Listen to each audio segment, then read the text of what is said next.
Bueno, muy buenos días para todos. ¿Cómo en esta Semana Santa descansaron? ¿Pudieron recargar baterías? Sí, sí, profe. Ok. Eso es importante porque hoy es nuestra última clase de esta primera parte de la materia. Hoy vamos a ver un tema bien interesante que es el tema de la célula y un poco complementar todo lo que a lo largo de estas 8 semanas hemos venido desarrollando en nuestra asignatura. Ya a partir de la semana entrante cambiamos de tercio, generamos otro proceso y nos vamos a trabajar un poco más en lo que nosotros conocemos que son el tema de las empresas para poder generar empresas ecoamigables o empresas que no contaminan. Entonces, el proceso de las próximas 8 semanas es totalmente distinto al que veníamos haciendo, pero bueno, eso dentro de 8 días lo explicaré. Hoy vamos a ver el tema de la célula, que es el último tema, digamos, de esta primera parte, y me voy a permitir compartir pantalla, pues, para que arranquemos.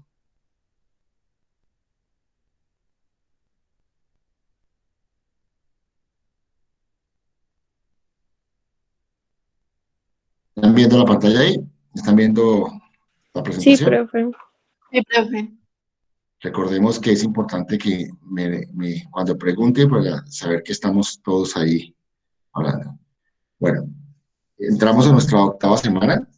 Esta semana es bien interesante porque aquí lo que hacemos es que hacemos la actividad de la 8ª semana y ahí, como vamos a hacer al final, tenemos que hacer la consolidación del trabajo de las 8 semanas para tener nuestro documento que siempre lo he denominado en nuestro libro de biología para ingenieros, un poco es la percepción que cada uno de estas primeras 8 semanas.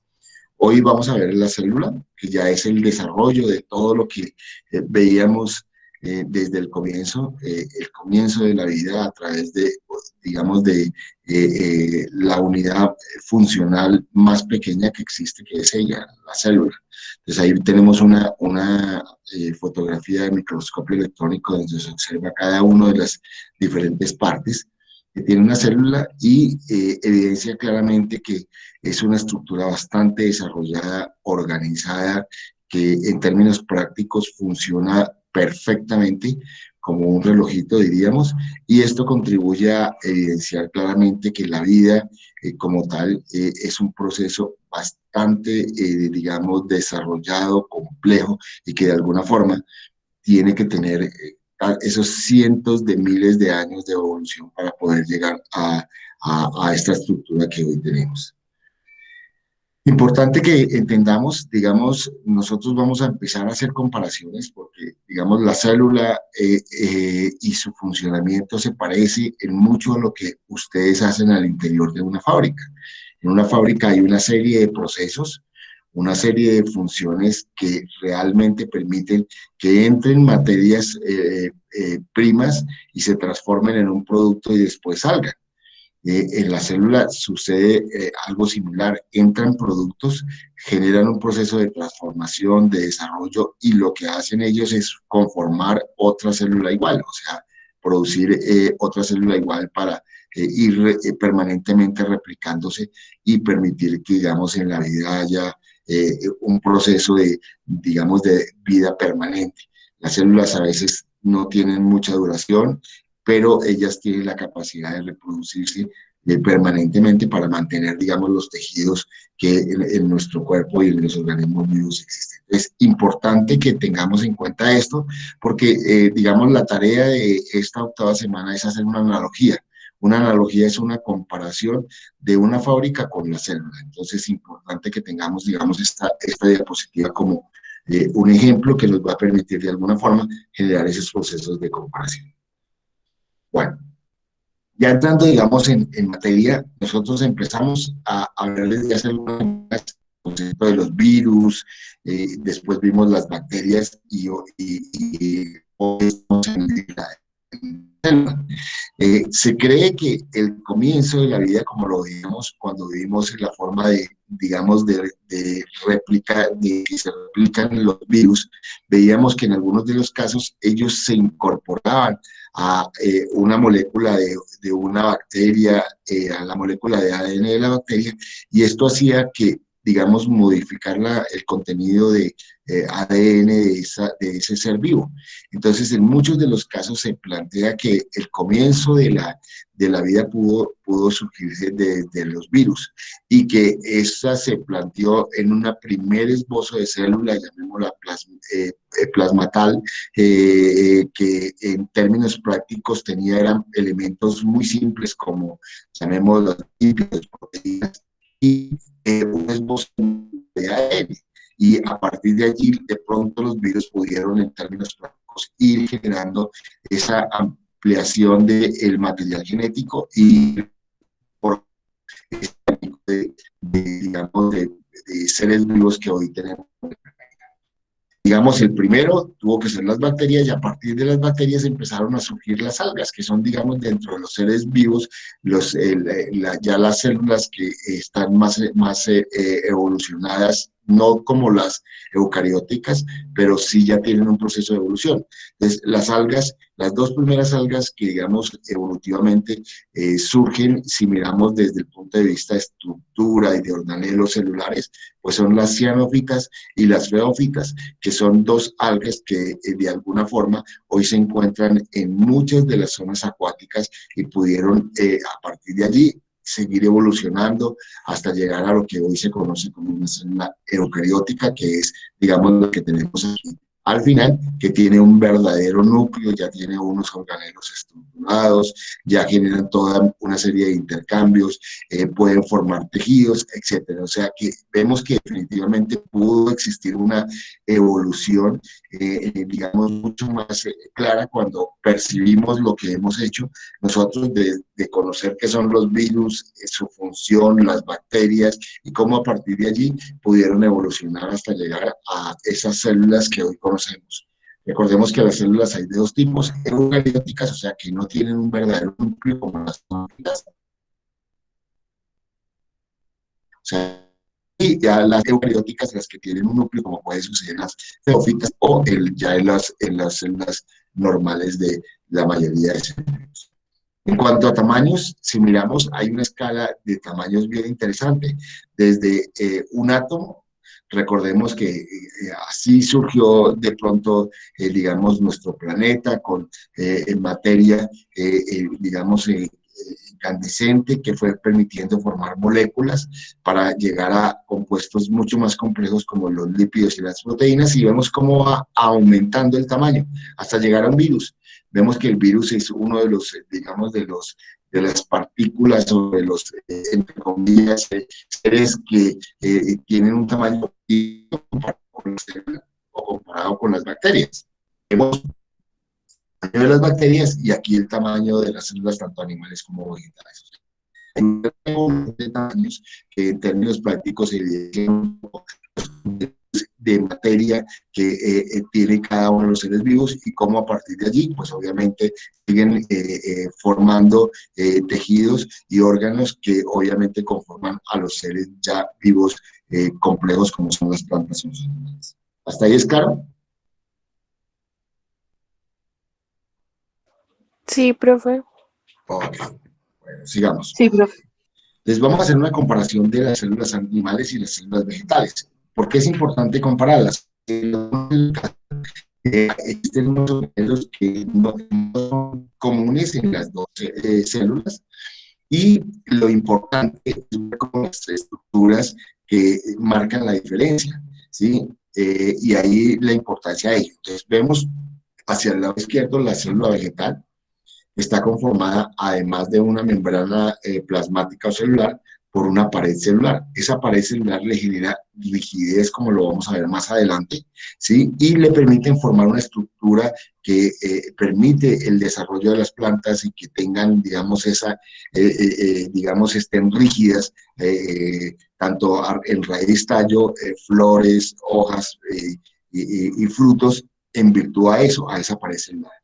Y es uno de los tejidos digamos, las células animales, es uno de los organelos celulares que las células animales no tienen. El segundo son los cloroplastos, que también son exclusivos de las plantas. Recordemos que los cloroplastos tienen una función importante que es la fotosíntesis, captar energía solar y transformarla con otros elementos o compuestos químicos en energía química. Generalmente lo que se hace a partir de los cloroplastos es eso, es como una central energética que le da la energía suficiente a las plantas para poder mantenerse y estar vivos. Y el tercero los centriolos, que son estructuras que contribuyen y colaboran generalmente en los procesos de división celular en las células animales. Las células animales tienen un proceso de división celular mucho más intenso que las células vegetales, en virtud a, obviamente, todo el metabolismo que tienen los animales, y por esta razón tienen que replicarse mucho más rápido y tienen una estructura especializada, que son esos centriolos que contribuyen y colaboran en todos los procesos de división celular. Entonces vemos que existen tres estructuras que, digamos, las diferencias, las células vegetales tienen pared celular y cloroplastos, y la célula animal, centriolos, y que no coinciden. Los demás son organelos que coinciden en los dos, tanto la membrana plasmática celular, las mitocondrias, la vacuola, el aparato de Golgi, el citoplasma, la membrana nuclear o carioteca, el nucleolo, la cromatina, el retículo endoplasmático, tanto liso como rugoso, y los lisosomas. O sea, todos esos organelos, ahorita vamos a tratar de verlos y mirar cuáles son sus funciones para, pues, un poco comprender lo que las células realmente como organismos vivos hacen y cómo funcionan. Bueno, aquí hay otra imagen de las dos ya vistas desde una imagen tridimensional. Vemos cómo la célula vegetal genera como esa especie llamémosla, de estructura reticular y toda una estructura que le puede permitir, como vamos a tener los animales. Profe, Señora, es que se le está cortando. ¿se está cortando? ¿Será el tuyo? ¿A los demás se corta la voz? Sí, profe. Sí, profe. Sí, profe. Sí, profe, también. Vamos a mirar. Voy a ver datos, a ver si me mejora la señal. Perdón un momentico.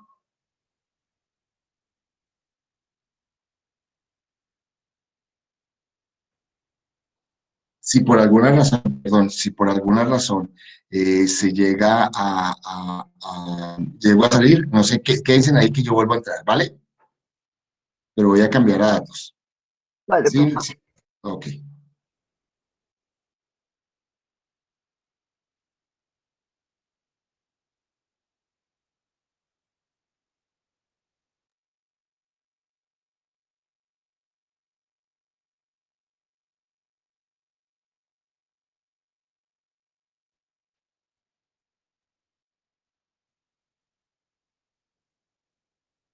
¿Aló? ¿Me escuchan?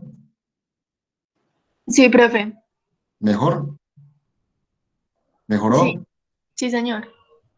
Entonces, ya estoy en datos, entonces esto nos facilita un poquito eso, entonces sigamos aquí. Entonces, estaba diciendo que tenemos esta estructura donde realmente vemos una imagen tridimensional de las células, y vemos como a la izquierda la célula vegetal, pues obviamente forma una estructura que después le va a servir como exoesqueleto o estructura rígida que permite que las plantas se mantengan. Mientras que a la derecha tenemos la célula animal, que tiene diferentes formas y obviamente, digamos, no genera patrones, digamos, unificados de estructura. Cada célula, dependiendo de su función, tiene una forma totalmente diferente. Entonces, es importante tener en cuenta eso, porque en la práctica la evidencia claramente que las células, cada una de ellas, tienen una estructura totalmente diferente, mientras que en los vegetales las células son mucho más uniformes. Bueno, vamos a ver las características de cada una de ellas.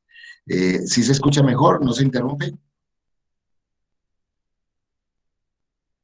Por el Ya está momento sí se mejor. escucha bien, profe. Bueno, características de las células vegetales, entonces ya vimos que tiene una pared gruesa, una pared celular, que le permite obviamente generar como la estructura, tienen los cloroplastos, y un elemento fundamental es que la mayoría de células vegetales solamente tienen una vacuna muy grande que cumple, digamos, almacena, como lo vamos a ver ahorita, gran cantidad de elementos, y en las células vegetales esta vacuola ocupa gran parte de lo que es el citoplasma.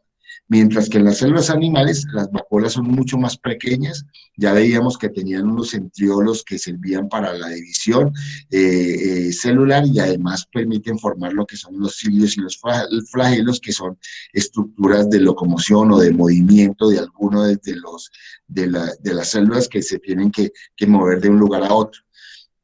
Ya dijimos que no tienen ni pared celular ni cloroplastos y que generalmente estas células están en seres heterótrofos, o sea que son seres que, digamos, se nutren de distintos compuestos, digamos, químicos que llegan al organismo. Entonces es importante tener como esas características que cada una de estas células tiene.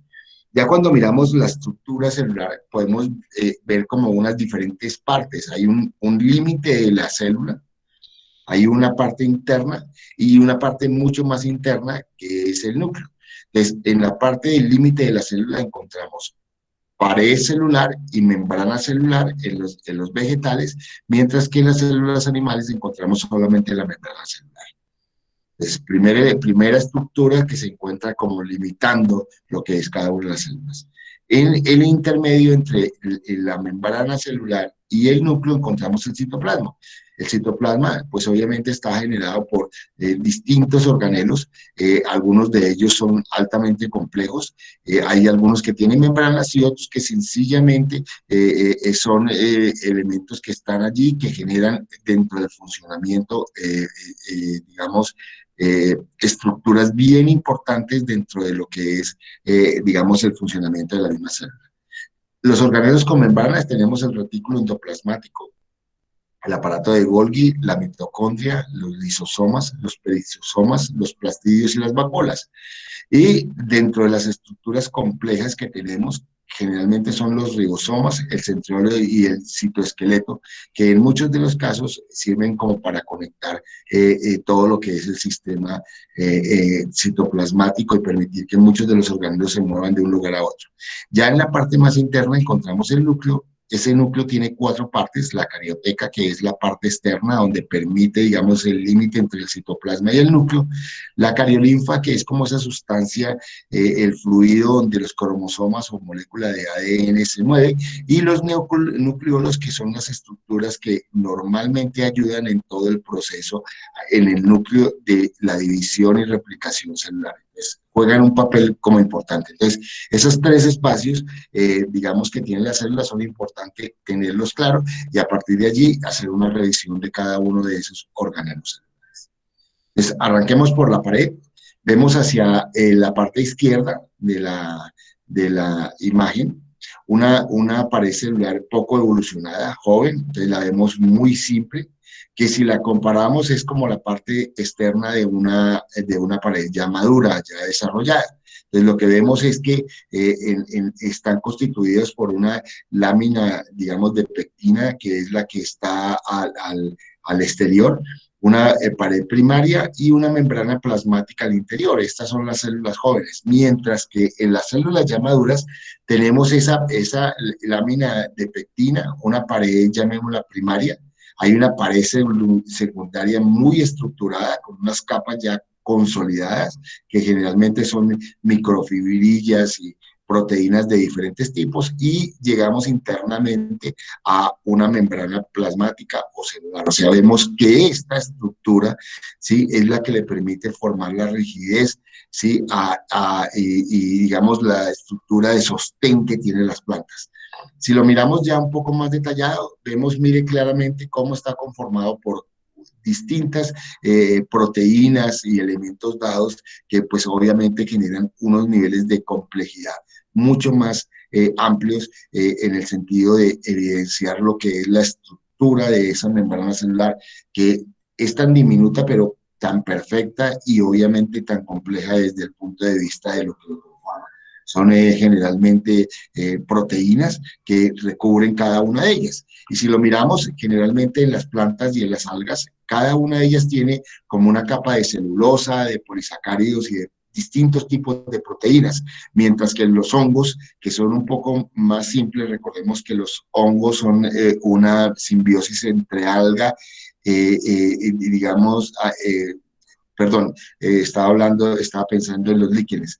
El hongo es una estructura mucho más simple, que tiene solamente una cubierta rígida, que es la quitina, mientras que ya en las células procariotas, pues obviamente hay proteínas mucho más complejas, que cada vez, pues obviamente genera y evidencia el desarrollo de evolución de la misma pared celular. ¿Hasta ahí es claro? Sí, profe. Ok. ¿Cuáles son las funciones de la pared celular? Constituyen lo que se conoce como el exoesqueleto, que es lo que protege la célula y le da forma y sostén y resistencia a las plantas. Es una estructura que mantiene erguida y rígida la estructura de las plantas.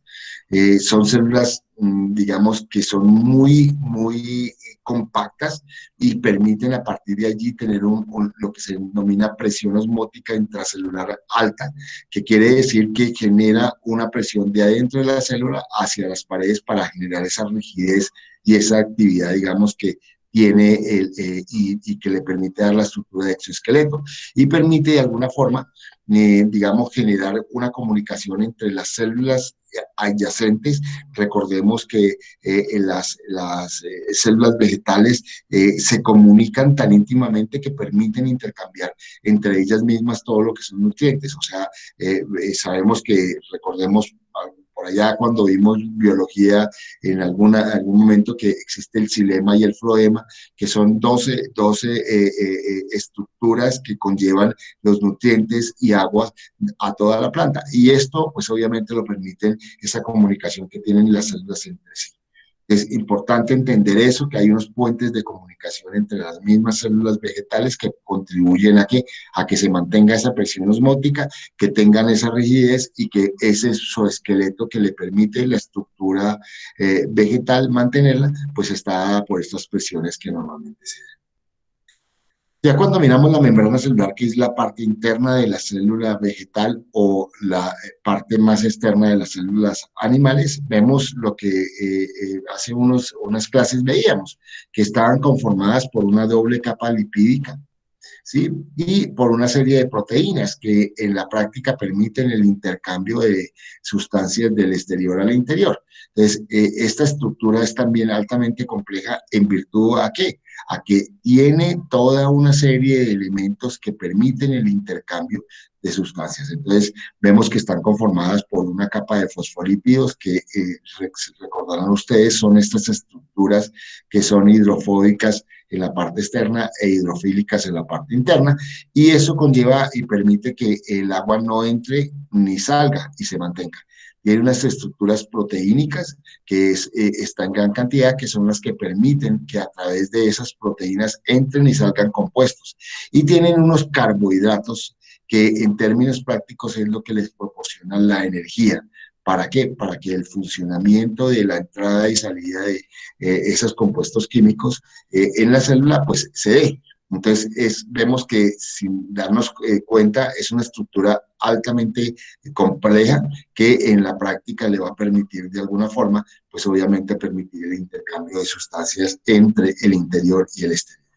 Aquí tenemos una imagen mucho más, digamos, más clara, tridimensional de lo que es la membrana celular, la doble capa de fosfolípidos, las proteínas, que son de diferentes tipos, ellos permiten captar y permiten la entrada de compuestos al interior de la célula, y estos doble capa de fosfolípidos, lo veíamos, hay una capa hidrofóbica que no permite que el agua penetre, y una parte hidrofílica que en términos prácticos permiten los intercambios de el agua en virtud a esa posibilidad de generar el intercambio, llamémosla, hídrico de la membrana.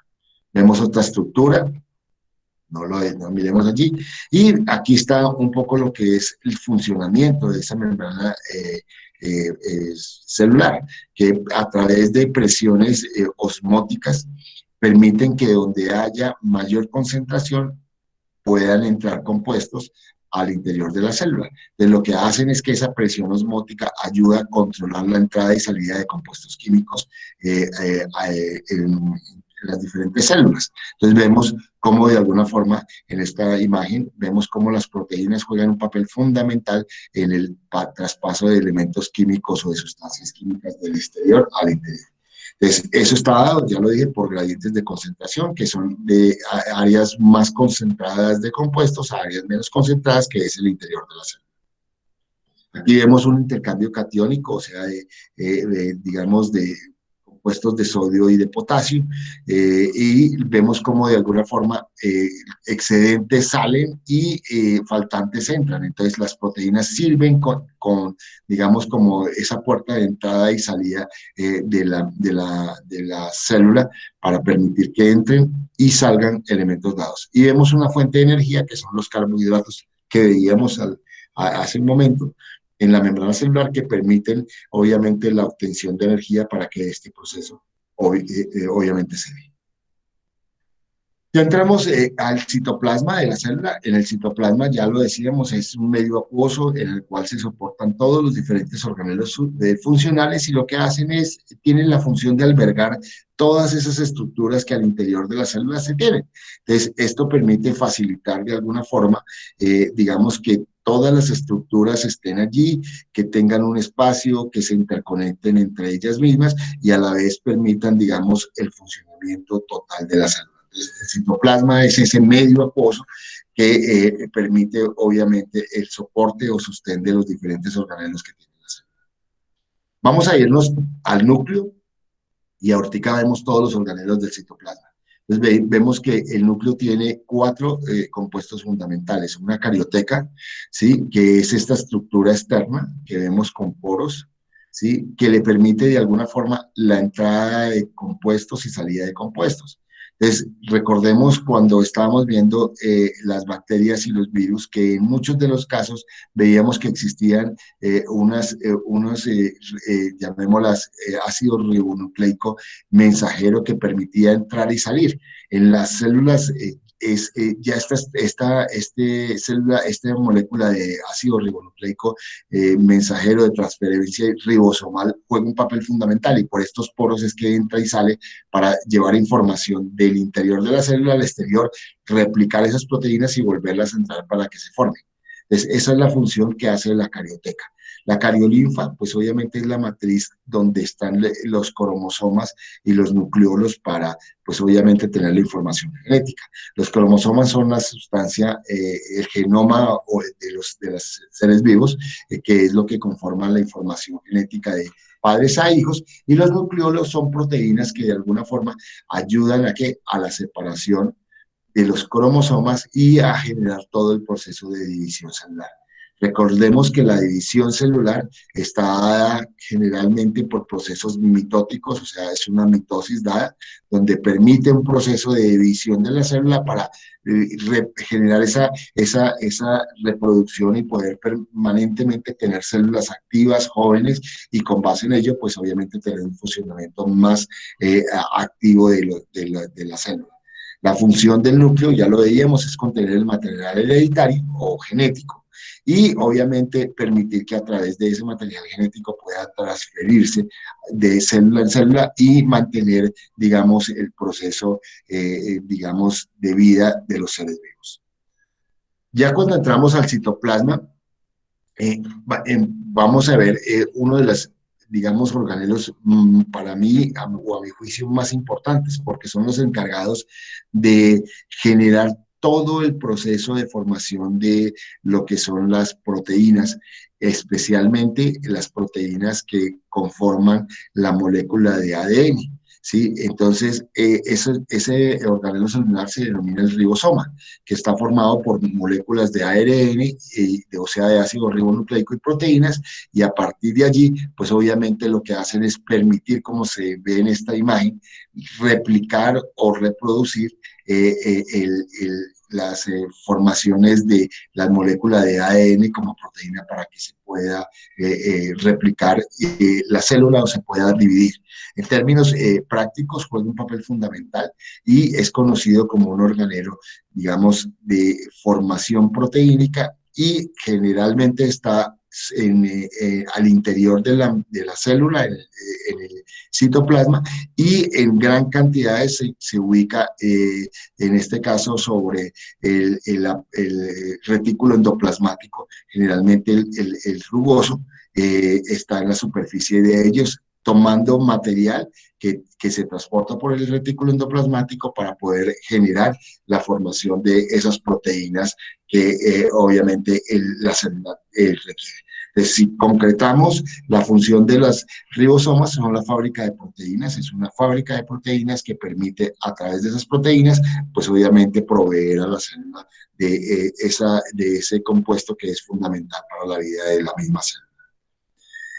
Está el retículo endoplasmático, entonces existe dos tipos, retículo endoplasmático rugoso y retículo endoplasmático liso. El retículo endoplasmático rugoso es el que contribuye con los ribosomas a fabricar y sintetizar proteínas. Generalmente lo vemos aquí en esta imagen, en una estructura, llamémosla membranosa, que tiene mucha conexión ¿con qué? Con el núcleo. ¿Y por qué? Porque pues obviamente forma gran parte de las proteínas que necesita el núcleo. ¿Para qué? Para generarse la división celular. Entonces juega un papel fundamental. Mientras que el liso, perdón, pues obviamente está en el resto del citoplasma formando proteínas que la célula pues obviamente requiere para su funcionamiento. Generalmente proteínas, digamos, de índole, las que tienen la membrana celular, otro tipo de proteínas que van a permitir formar los organelos celulares. Pero igualmente contribuyen a la producción de lo que son los lípidos y los fosfolípidos, que recordemos están en la membrana celular. Además de esos procesos de almacenamiento de las grasas, que son como muchos de nosotros los conocemos, el colesterol, que digamos se almacena y en determinado momento lo que hace es servir de elemento energético a la célula. Es importante, hemos visto dos, retículo endoplasmático, rugoso y liso, y los ribosomas como organelos celulares. El aparato de Golgi es como el sistema, llamémosla, vial de la célula. Recordemos que el sistema vial lo que permite que, digamos, las sustancias se muevan de un lugar a otro. Entonces, lo que hace el aparato de Golgi es eso, es permitir un poco ese movimiento de sustancias del interior al exterior, y a partir de allí podemos generar todos esos procesos metabólicos y de síntesis que al interior de la célula se da. Entonces, en muchos de los casos permite fabricar enzimas, carbohidratos, lípidos y proteínas muy simples, y las permite llevar del interior al exterior y viceversa, del exterior al interior, para pues obviamente generar esos vasos comunicantes que de alguna forma le van a servir para comunicarse y transportar sustancias, y a partir de allí cumplir cada uno de los organelos su función. Entonces, tenemos otro de los organelos, el aparato de Golgi. Las vacuolas es el almacén celular, ya lo decíamos anteriormente, aquí vemos en la parte de abajo una célula vegetal, vemos cómo esa vacuola ocupa gran parte de la estructura de la célula.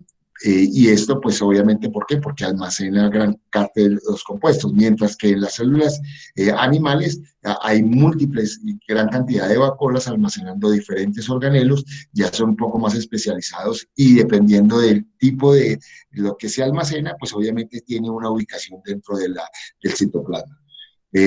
Almacena todo tipo de elementos, desde nutrientes hasta sustancias de desecho. Y es considerada, ya lo dije, como el almacén, porque lo que hace es almacenar temporalmente la mayor cantidad de sustancias que tiene la célula. Generalmente tiene algunas de esas vacuolas tienen algunas proteínas que son las encargadas de darle pigmentación, en este caso a los pétalos o de las flores de las plantas. Entonces por eso las flores tienen diferentes colores, y es en virtud a esas proteínas o esos pigmentos que son proteínas que almacenan las vacuolas. Entonces es importante tenerlos. Igualmente, almacena gran cantidad de enzimas. Recordemos que esas enzimas lo que ayudan es en los procesos metabólicos a romper estructuras más complejas y hacer reestructuras simples que ayudan a la fabricación de compuestos. Obviamente esas enzimas en la mayoría de los casos están asociadas a lo que vamos a ver ahorita, que son los lisosomas, que son, llamemos, como el organelo que se encarga de digerir o de romper esas moléculas. Pero las enzimas contribuyen como, digamos, proceso dinamizador de ese metabolismo. Ya lo dijimos, almacena todo tipo de compuestos al interior de la célula. Los lisosomas son el organelo que se encarga de la digestión celular. ¿Qué es esa digestión celular? Lo que hace nuestro aparato digestivo, que entra una sustancia compleja y en ese sistema digestivo lo que hace es romperse. Pues los lisosomas hacen eso mismo. Entran estructuras complejas y lo que hace es convertirlas en sustancias mucho más simples que permitan, obviamente, la formación de compuestos al interior de la célula. O sea, sin darnos cuenta, lo que los lisosomas hacen es permitir, digamos, dividir esas sustancias complejas y volverlas mucho más simples para que la función de la célula pueda cumplir a cabalidad y que en términos prácticos, pues obviamente genere todo el funcionamiento que hemos visto. Los peroxisomas son digamos, unas vesículas que se encuentran al interior de la célula y cumplen una función muy importante. Tienen la función de la oxidación, que esa es la función digamos, de oxidación. Lo que vemos en términos prácticos, ustedes han visto una puntilla cuando tiene contacto oxígeno y agua que genera, digamos, un proceso de descomposición. Al interior de la célula, esto mismo sucede. O sea, en todas las reacciones químicas, pues obviamente hay un proceso de oxidorreducción, y ese proceso de oxidorreducción lo que genera es que se liberen un compuesto que es altamente tóxico, que es el peróxido de hidrógeno.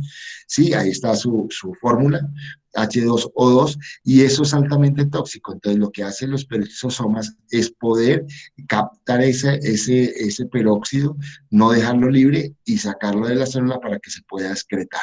Y esto, pues obviamente hace que en la práctica sirva como un organelo que lo que hace es captar esa gran cantidad de elementos que podríamos decir son tóxicos y los saca de la célula. Entonces, cumple una función bien importante también dentro de lo que es la célula. Los centriolos y los centrosomas son estructuras tubulares que en la mayoría de los casos, pues obviamente en el caso de los centriolos ayudan a la división celular. ¿Sí? Entonces, ¿qué es lo que hace? Se ubican en los extremos de la célula y va separando los organelos celulares en el proceso de mitosis para poder conformar las dos células que se van a formar. Y los centrosomas son muy similares a los centriolos y lo que hacen en muchos de los casos es permitir de alguna forma que se generen estructuras fibrilares en la membrana, y a partir de allí generen esas puentes de comunicación entre el exterior y el interior de la célula. Las mitocondrias obviamente son los organelos y los cloroplastos son los organelos, como lo dijimos anteriormente, las centrales energéticas. Esas centrales energéticas de la célula son las encargadas de captar y de formar energía química, y esa energía química es la que permite que se generen las reacciones al interior de la célula. En las células animales están las mitocondrias y la estructura la vemos aquí a la parte izquierda, mientras que en las células vegetales están los cloroplastos. Cada uno tiene el mismo funcionamiento, pero pues obviamente sus características son distintas y la forma como funcionan también, mientras que los cloroplastos captan la energía solar y la transforman en energía química. En los animales entran sustancias químicas y a partir de allí se generan esa energía química que es la energía de enlace.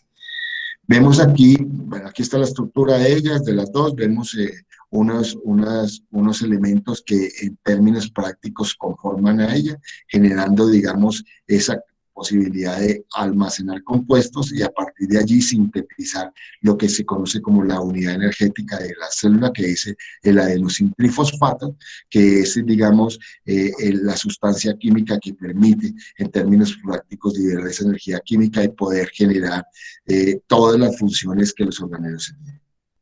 Si vamos a ver cómo funciona, obviamente se le conoce como la respiración celular en el sentido de que entra material orgánico como glucosa y en muchos casos puede entrar otros compuestos mucho más complejos y oxígeno. Entonces, por eso se llama respiración, porque entra oxígeno, sale gas carbónico, agua. Esa agua es fundamental para todo el proceso metabólico al interior de la célula y energía. El gas carbónico se excreta, sale de la célula, mientras que el agua y energía se mantienen para, pues obviamente, generar procesos metabólicos y funcionales de la célula. Y eso es básicamente lo que hace la mitocondria. Recordemos que esta energía que forma la mitocondria es lo que se conoce como adenosintrifosfato, que es esa unidad energética que tienen todas las células vivas. ¿Hasta ahí es claro?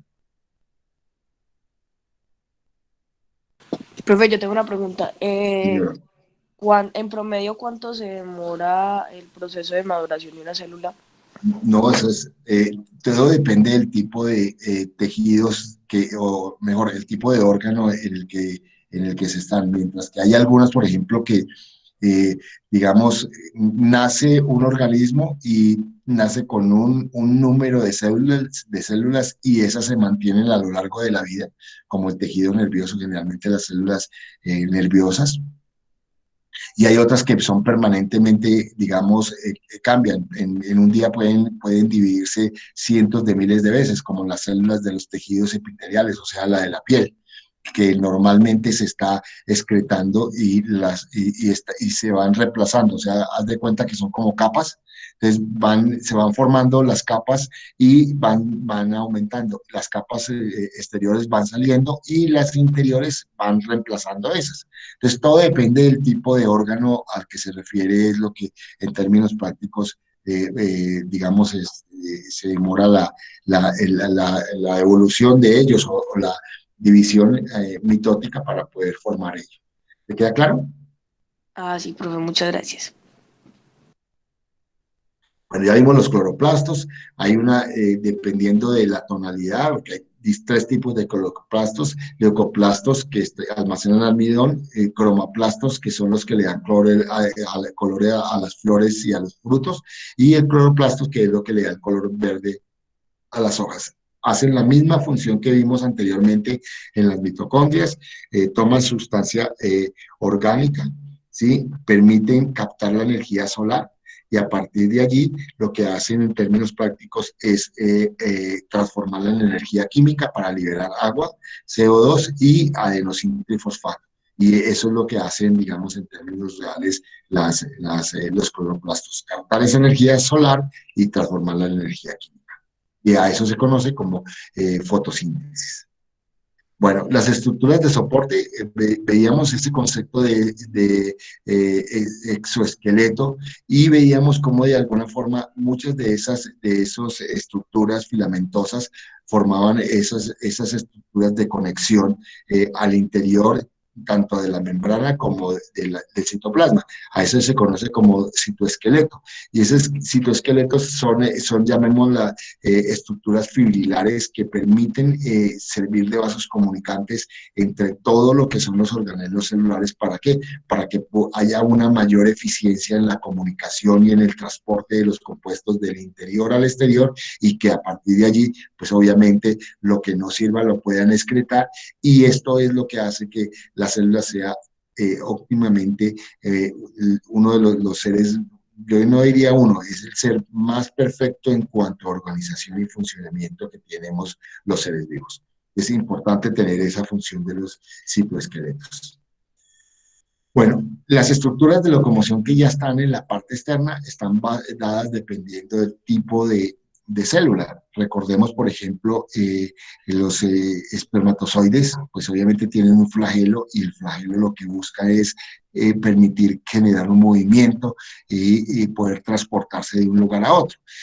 Hay estructuras celulares que también tienen locomoción, que son los cilios, que son estructuras, llamémoslas filamentosas y en gran cantidad, que permiten obviamente que esas células puedan moverse de un lugar a otro. Generalmente pueden estar en las células sanguíneas, que son células individuales que como todos sabemos son una mayor cantidad y que de alguna forma tienen que moverse, y esto contribuye un poco a ese movimiento. Entonces, esas células esas estructuras o organelos que permiten, digamos, la locomoción o el movimiento son dos, los cilios y los flagelos, y lo que permiten de alguna forma es que esas estructuras puedan permitir el desplazamiento de la célula ya lo dije, de un lugar a otro. ¿Hasta ahí es claro? ¿Hasta ahí es claro? Sí, profe. Digamos, en términos prácticos, lo que yo quería a lo largo de estas 8 semanas era eso, poder tener una visión de cómo se fue organizando y estructurando los seres vivos hasta llegar a esta estructura más compleja. Lo que todos sabemos es que las células se unen y forman tejidos, esos tejidos se unen y forman órganos, y esos órganos se unen y forman individuos. Un individuo es el hombre, un individuo es una planta, un individuo es un perro, un individuo es, llamémoslo, un hongo, ¿sí? Todo eso están formados por cientos de miles de millones de células, pero curiosamente la estructura mínima funcional viva es la célula. Desde ahí la importancia de tener, digamos, todo ese proceso que nosotros hicimos a lo largo de todas estas semanas para poder llegar a comprender lo que son los seres vivos y la estructura funcional más importante que tenemos. Esta estructura funcional, yo quise en términos prácticos tratar de que ustedes la entendieran, la comprendieran, y para eso vamos a ver un documental que se llama Dentro de la Célula. Es un documental muy corto, dura 27 minutos, ¿sí? Que le permite en un laboratorio mostrar cómo, digamos, funciona la célula. ¿Sí? Y a partir de allí, pues obviamente generar lo que todos hacemos en cada uno de los documentales, generar un audio de reflexión y hacer la transcripción de ese audio para conformar un texto. Pero además tenemos que realizar una analogía. ¿Qué es esa analogía? Es la comparación entre una empresa y la célula. Entonces vamos a establecer cómo se puede comparar, digamos, la membrana celular con el límite de una empresa, la mitocondria con la planta eléctrica que puede tener una empresa, y ir uno comparando esos elementos para ver que, digamos, esa analogía de alguna forma evidencia claramente que el funcionamiento de una empresa tiene que ser como el funcionamiento de una célula. Buscar la eficiencia, eficacia y efectividad. ¿Para qué? Para no desperdiciar materiales, no generar elementos dados. Y esa comparación nos va a permitir de alguna forma poder entender esa relación que puede existir entre la biología y la ingeniería, de ver cómo la perfección en el funcionamiento de los procesos nos van a permitir de alguna forma comprender más fácilmente lo que sucede en cada uno de estos elementos. Entonces, son las 3 tareas que tenemos dentro de esta actividad sincrónica. Pero adicionalmente, como digamos, con esto terminamos lo que son las actividades, pero tenemos lo que al comienzo siempre le dije yo a ustedes, estructurar un documento. Ese documento es el parcial, y el parcial es la recopilación de todo lo que a lo largo de estas 8 semanas nosotros hemos hecho. Pues cada semana hemos hecho una de estas, hemos visto estos temas, y en cada semana hemos hecho unas actividades. La primera semana hicimos la huella humana, en la segunda segunda Home, en el tercero el Big Bang, en la cuarta la formación de la Tierra, en la quinta el origen de la vida, en la sexta los virus, en la séptima la bacteria y en esta octava la célula. En cada una de ellas hicimos unos ensayos, que fue la transcripción de unos audios. Les dije desde el comienzo, vayamos organizando una introducción para cada uno de esos capítulos y unas conclusiones. Entonces, la idea es recopilar todo eso en un único texto que debe contener una portada, una tabla de contenido, una introducción general de lo que es la asignatura, ¿sí? Porque es importante la asignatura de biología para los ingenieros, ¿sí? Y una vez veamos cada uno de esos capítulos, vamos a tener una conclusión general de todo el trabajo y vamos a colocar la bibliografía que nosotros hicimos. Este trabajo, más que para mí, pues obviamente yo lo voy a calificar, es para que lo tengan ustedes. Es un trabajo que ustedes lo hicieron juiciosamente a lo largo de estas 8 semanas, viendo documentales, digamos,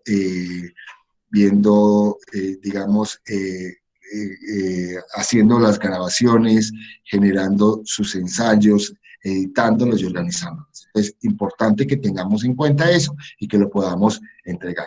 Entonces, repitiendo, esta semana vamos a hacer estas actividades, el audio y la transcripción y una analogía, pero adicionalmente vamos a incorporar eso en el capítulo 8, que es el que tenemos que organizar dentro de lo que es nuestro parcial. O sea, yo califico el capítulo 8 como ensayo y todo el contenido como parcial.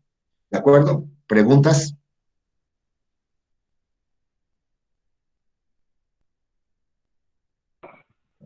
¿Aló? Profe, las últimas conclusiones es de todo lo que vimos. Las Sí, últimas.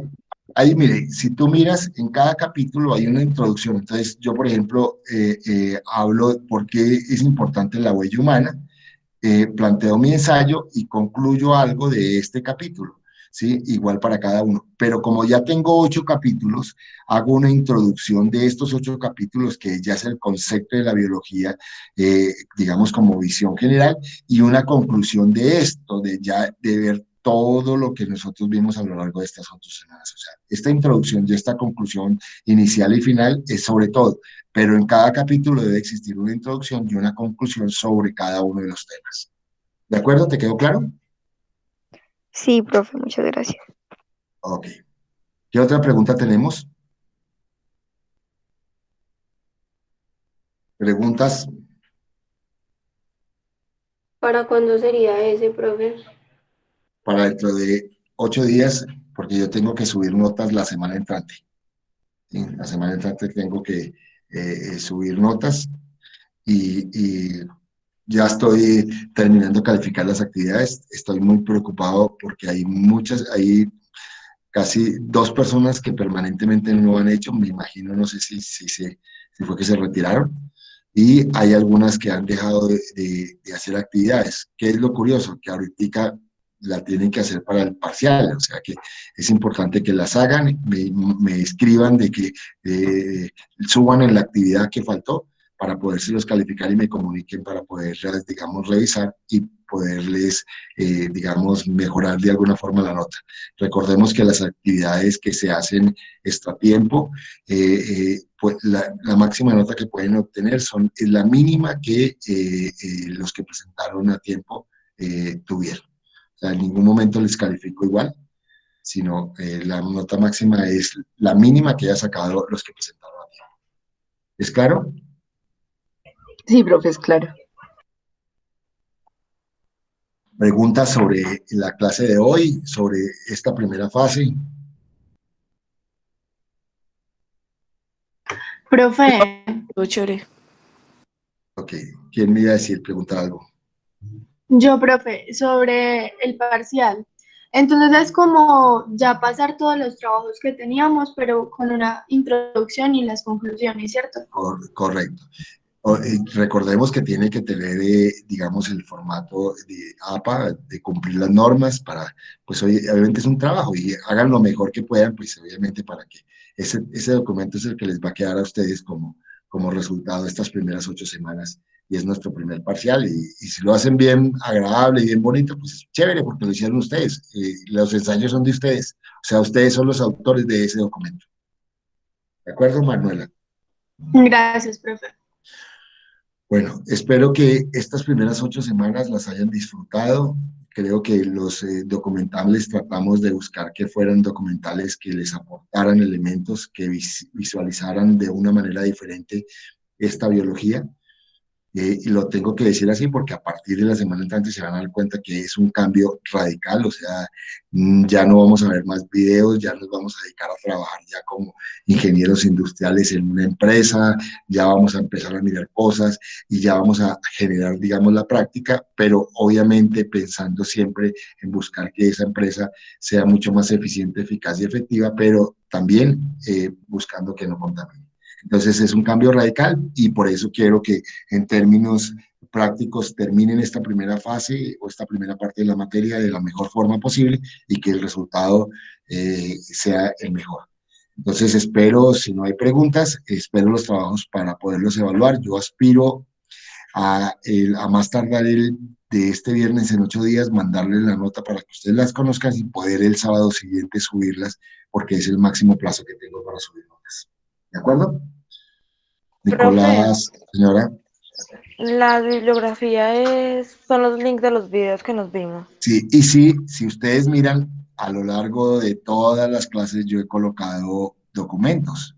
Si ustedes miraron esos documentos y los revisaron y eso, pues de pronto cada uno de esos documentos pudo haberle aportado algo. Lo que ustedes que no miraron, no han visto, digamos, la documentación que yo les he colocado. En mínimo les he colocado 8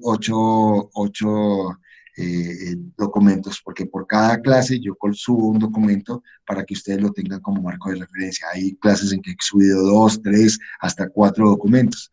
No sé si los han revisado, algunos se han tomado la molestia de revisarlos o mirarlos.